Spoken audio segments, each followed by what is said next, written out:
been a long week, but quick video. My second most recent purchase, Apple Watch strap, which was a couple of years ago at least, a Bellroy green leather watch strap. I really loved the color of this, and it was on special. I picked it up. It's still not that cheap. It's a Bellroy is a nice brand. I've got a few of their products. But unfortunately this band didn't last, and there was one big thing that I didn't like about it, which I couldn't really tell from the images. Maybe I should have read the text in a little bit more detail. So first of all, this leather kind of color, it's really MG sports car kind of thing. That MG sports cars are definitely not my style. I barely drive, but the shade of the color is excellent. Green is my favorite color, and I find that a lot of greens just don't really do the idea of the color green that I think of justice, so if you know what I mean. So first impressions were great, but then the number one thing that I realized very early on about this strap that really just didn't work for me at all was that it is not 100% leather. It is only leather on the top, and underneath is rubber. Now, the rubber might be more durable, but for a start, this makes the strap a lot stiffer than it would be if it was leather. You can see it's got quite a lot of springiness there to it, which means that in terms of molding to the shape of my wrist, feeling comfortable, it was sort of not really getting that.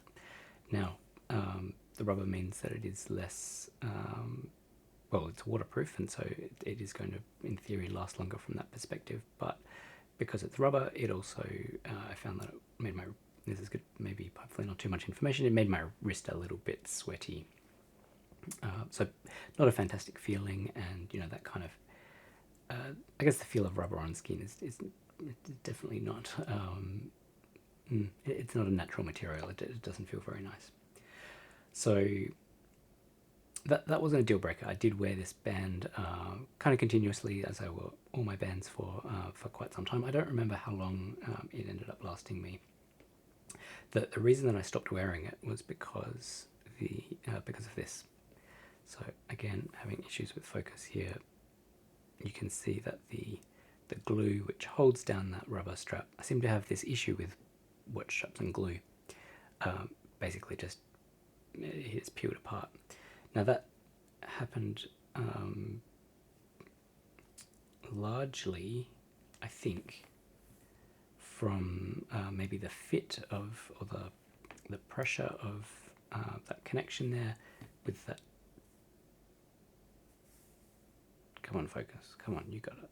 You got it. Yeah, so you can see that where that glued down just basically came off.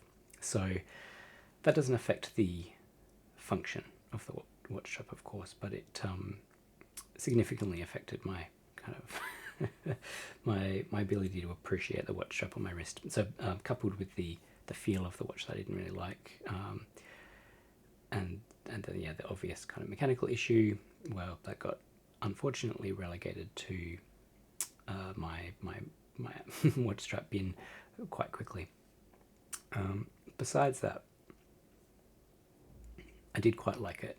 So it was after this point that I bought the Nomad strap, which I have done another video and had some other issues with. But from the actual perspective of the other hardware here, I quite liked the shape and the way that this, kind of the form and the material of the buckle here.